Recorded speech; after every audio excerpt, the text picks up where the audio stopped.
drink some beer! Beer! Beer! Beer! Beer! Beer! Guys, Thursday, also known as Liver Damage Day. As of right now, nothing. But as promised, Dan knows who he is and what this is all about. It's kind of turned into one of these kind of days. First we got the shot glass from Jeff Gunwild 1. Then in the gun theme, we got the one from Jim, Hornet Fixer. So, Dan, this is how the night has gone so far, Dan. We'll have talked before you actually see this, so it'll be just as funny, but less of a shock. The network driver did work, but other than that, I don't think anything else is going to.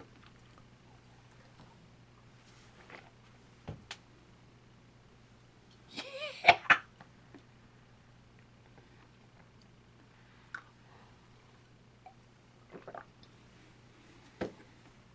Okay.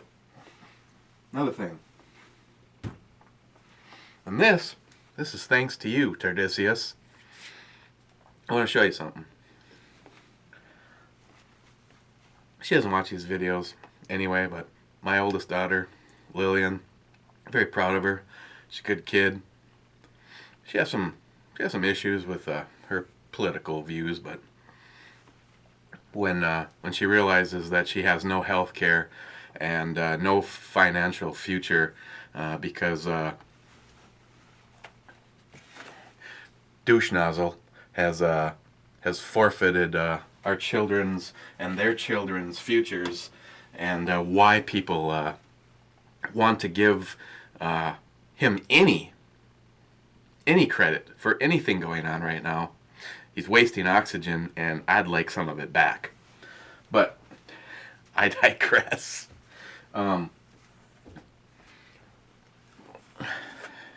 This, get the reflection down, which probably isn't going to happen.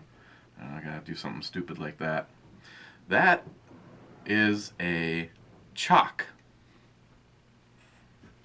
painting done by Lillian.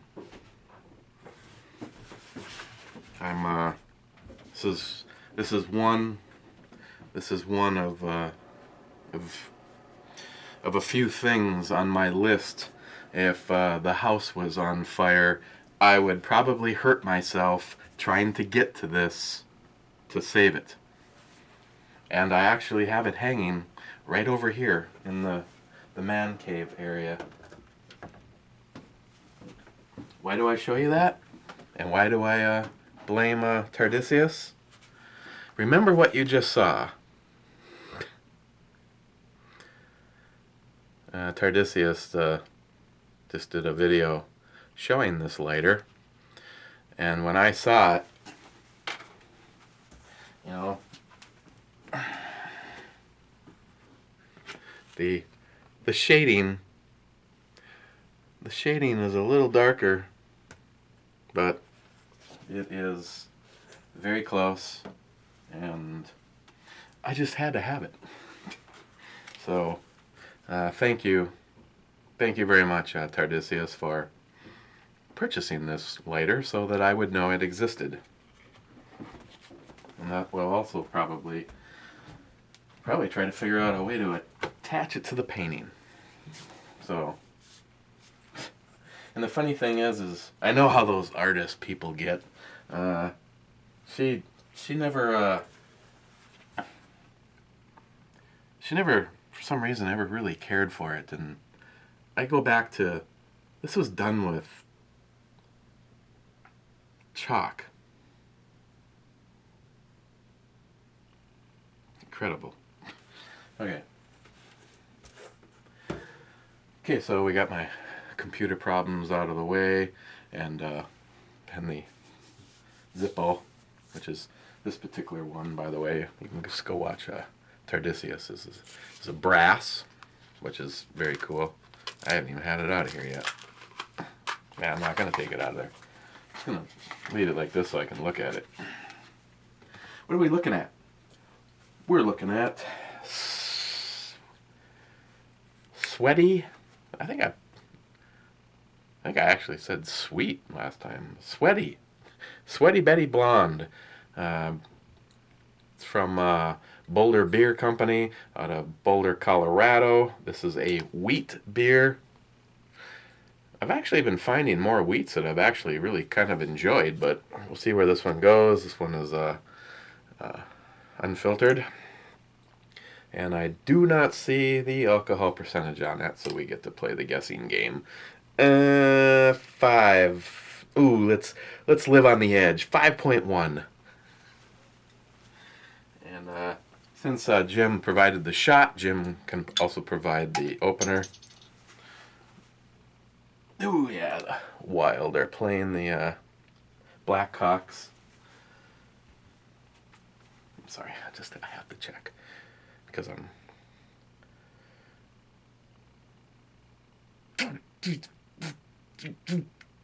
Oh, the Wild lead, 1-0. Sorry, I blew up right there. Here we go. Hang on. And HempSeedAddict is providing the receptacle. Let's experiment. Unfiltered. Normally there's some kind of a degree of slowing up at the end, but you know what? I really don't care, and I don't want to waste any beer, so I get what I get. So unfiltered, it's got that that one to Birdman pea sample kind of look. It's probably way too dark for one to Birdman's pea sample. Okay, fairly aggressive, not overly aggressive because it's unfiltered, but not a lot of carbonation there. Yes, I still a little plugged up, but not as not as bad as yesterday. Oh my God.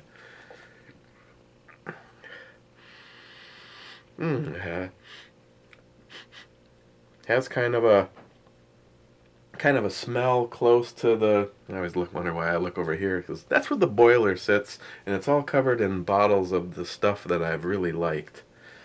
And I don't know why I don't actually see the bottle down here. You know, my wine Stefaner, the Vitus, which this is not. But this one was awesome too. It's probably why I'm hanging on to that bottle. Kind of has that smell. Okay. Cheers.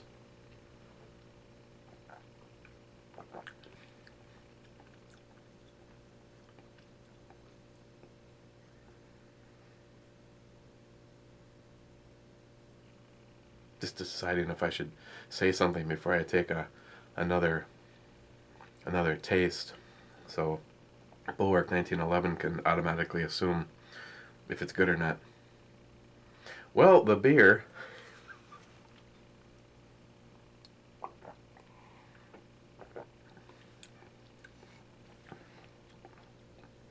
You know, again, for a wheat beer, I'm sure the 2 shots of whiskey, and those who have actually asked, yes, I am a fan of whiskey. Let me narrow it down for you. I like whiskey and I like vodka. That's pretty much my two.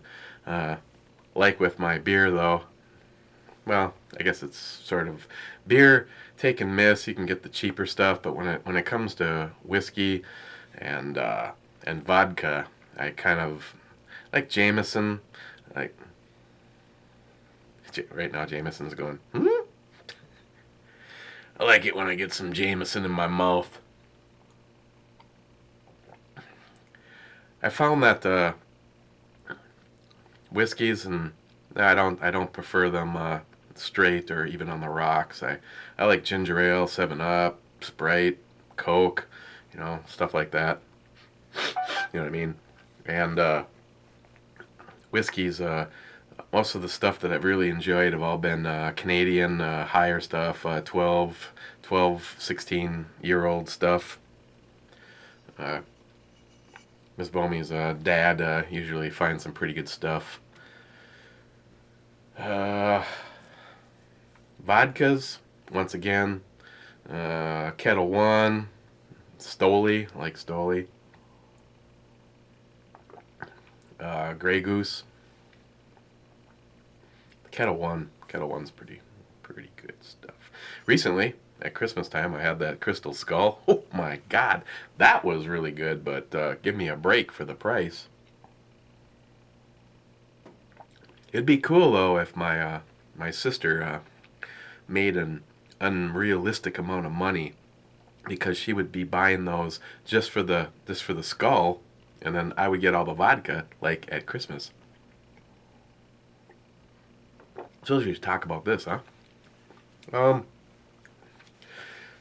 Honestly, I didn't expect much, but it has kind of a. It's not a real. It's not like you're. It's not like a roller coaster beer where it's like, whoa, we're this and then we're kind of that. It kind of has a. Almost like a. Just a real. Kind of like the. It's almost like a diet version of the Vitus, for instance. It's not real overwhelming, but it's very smooth. It's very drinkable. It has that subtle sort of banana or pear kind of. I don't know what you're saying. like the pear and the banana get confused a lot, but it's kind of like a light blend of both of them.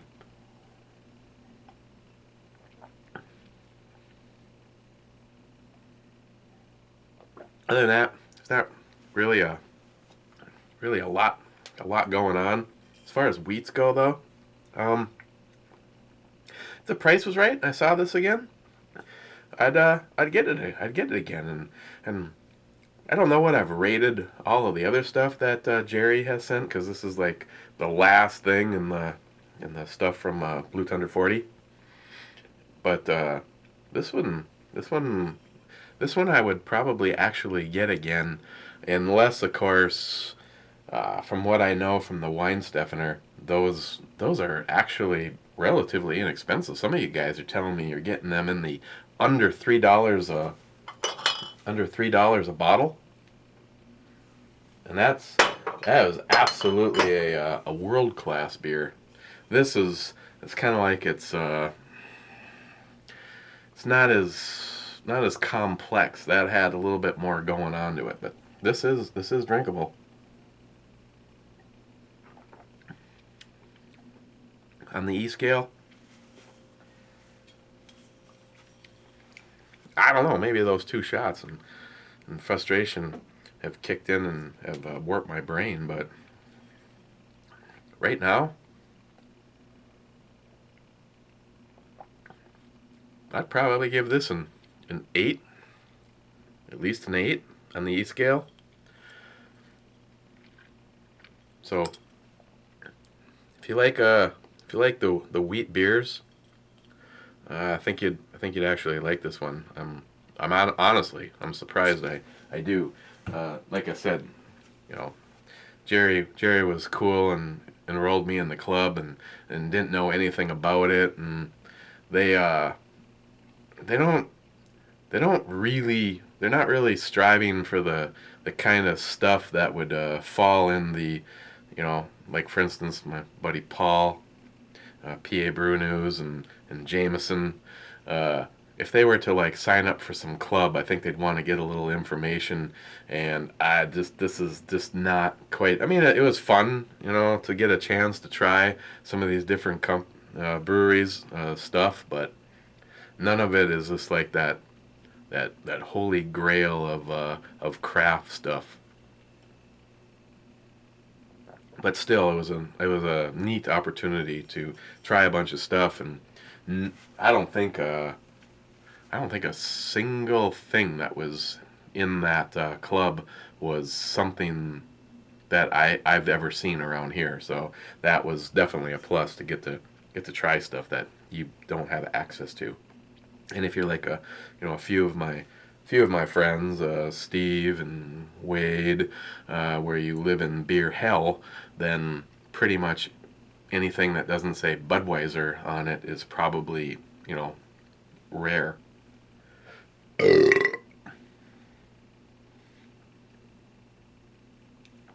Next. Hang on. Tiger's in the way. I want to piss off the tiger. Next. Digging deep. The old what's in my fridge is slowly turning into not much. Another unfiltered, unpasteurized beer soul lager, re-fermented in the bottle. This is something from New York Half-Ass Prepper. I have no idea when he sent this. This is another Belgian bottled and brewed, and then from there on it doesn't even look like English. And I don't see an alcohol percentage on here either. And it was on the clearance rack, so sometimes I think you might find stuff on the clearance rack that people just have no idea what it is. Or some poor bastard like me. Oh, there it comes. It's been sitting in the fridge so long, it just kind of turned to a whole sediment layer. Okay, so let's take a look at that tomorrow.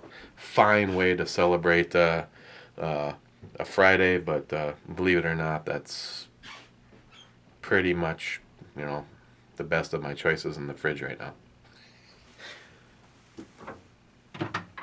Except for, we got the bottle of Speedway Stout, but we're holding off to Daytona for that. Just a whole, I'll have to put on some car shirt or something for that.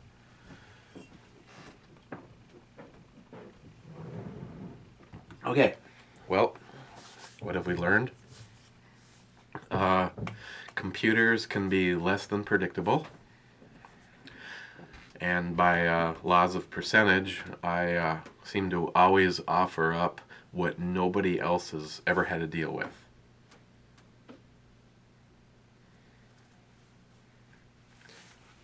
And again, I truly mean this, Tardisius. I'm really glad you picked this up because it's kind of cool how close they look alike, and I don't care what Lily says. I think that is absolutely awesome.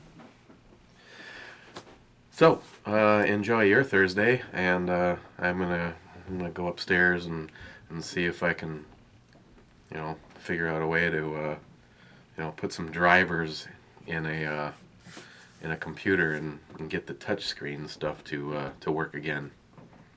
Otherwise, we're gonna have a 9mm pop in the kitchen.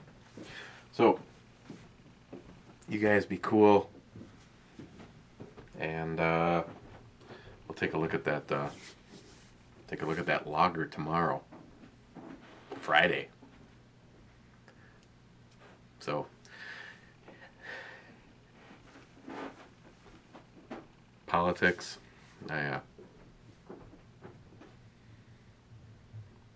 you guys will follow me on Facebook, and you got that DeLong from California, the dumbass that stood there with an AR and said it was a ghost gun with a 30 caliber clip that could fire 30 rounds in a half a second. See, the sad thing is there's anti-gun or just misinformed dumb shits out there that would actually believe this pathetic fuck. and somehow give him another score. Squirrel! Now it's 2-0 Wild over the Blackhawks. Sweet. Give him some kind of credibility. And some of you probably don't, follow or give a shit what the reciprocal rate is of a particular firearm, but this must be one incredible ghost gun, because dumbass DeLong from California, which is, I've got a few good friends that actually live in California. Oh, that reminds me of something. I'm sorry. After party. Hang on. I got to have something to drink if we're going to continue to talk. What can I steal from this fridge? Probably nothing. Hold on. Hold on. No, really. Seriously. I'm here.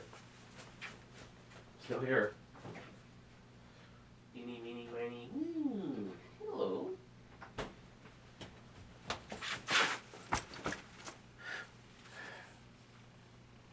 Resin.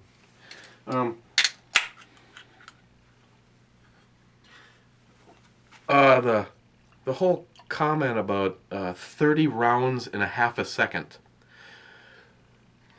Do you guys know what the GE minigun is?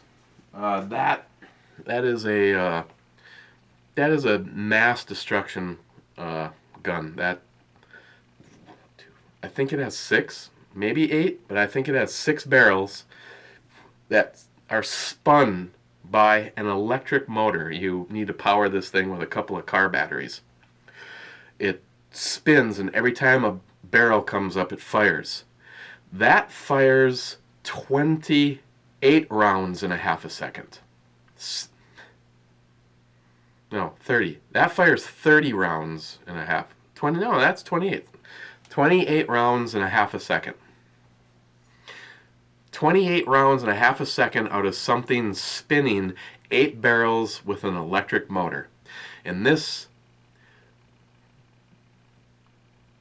political midget doucherama DeLong from California actually can, command the media to come while he holds up an AR-15 and says, "This is a ghost gun." Well, here's my ghost gun. And you know what?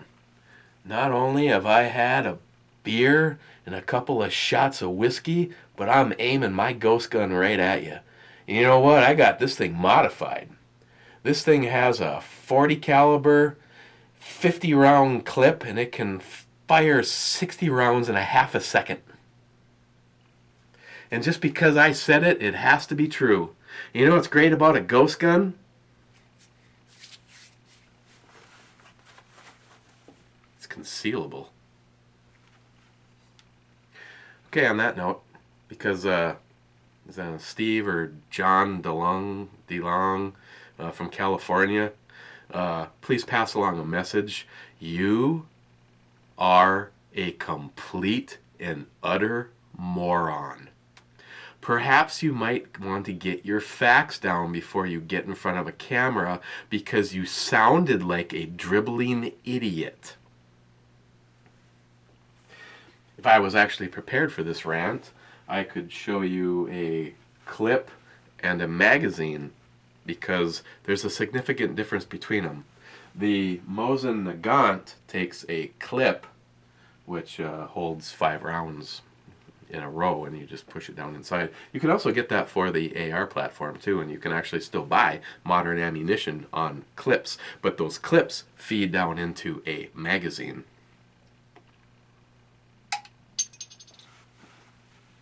Are you serious? Oh no, it's just the end of the first, and the Wild are still leading. Oh, and it's Andy from Revcraft Hosters showing me his new setup. And he's gonna be doing cure coating. Okay, last thing before I turn what could have been done 5-10 minutes ago into this. Yeah. This is one of those, it's almost too freaking amazing. I mean, it's very sad when you actually hear the story, but one of my good friends, Greg, has a old friend from high school that he still is in contact with out in California. Other poor bastard. God, it's just one of those. His friend, and I'm sorry because I has brain cancer, so he had an appointment with his doctor, and his doctor's office is literally just down the street from where his company is. And so he walks down to his doctor's office, and he's walks up to the elevator, and he presses the button, and while he's waiting, there's a gentleman standing by the elevator, and he just kind of is giving him these weird looks, and he just as the doors are opening and his buddy steps onto the elevator, this guy goes, that's a nice coat. And he looks and he's like, thanks. And the door shuts, and the dude stays in the lobby, and he goes up into his doctor's office and sits down, and he says, hey, I'm way over early. I'm like 30 minutes early, but I had nothing else to do. I'm just down the street. I'm here for my appointment. Gets checked in, sits down, realizes he's got a little time to kill, reaches down and is like, oh, damn, I don't have my phone. Walks back up to the receptionist and says, I left my phone back at my office. It's a 10-minute down and back. I'm just going to go run and grab it. She's like, no, that's fine. You got plenty of time. Walks out, gets in the elevator, goes down. As the elevator doors open, the dude that told him he had a nice jacket passes him, gets in the elevator, walks out, goes down to his office, grabs his phone, turns around, walks back, gets in the elevator, goes up, walks into the office. The dude that told him that he had a nice jacket walked in and murdered the receptionist, a nurse, and 2 of the doctors, and then shot himself.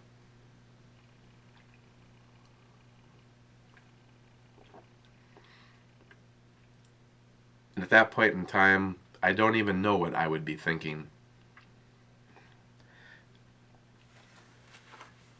Would you be dead if he would have remembered his cell phone? Which kind of brings me into a side note. Anybody that's ever said to me, why do you carry a gun? Pretty much for all of the reasons that I haven't been able to figure out in my brain. Pray to God I never have to use it. But if I'm ever sitting in a lobby in my doctor's office and some dude comes in and plugs the receptionist, the next person I'm plugging is that guy. So, I just thought that was... It's one thing when someone can like write that shit into a storyline in a movie. It's another thing when a friend of yours this morning goes, pour yourself a cup of coffee because I'm going to tell you some shit that's going to blow your brain. Okay. You guys have a good night. Hang on to your liver. Mine's on a free fall right now. And we will see you tomorrow. We'll take a look at the Beer Soul Belgian lager. And hopefully it's a good one. I like to end the week and go into the weekend having something good, but clearance rack, so okay guys, cheers, we'll see you tomorrow.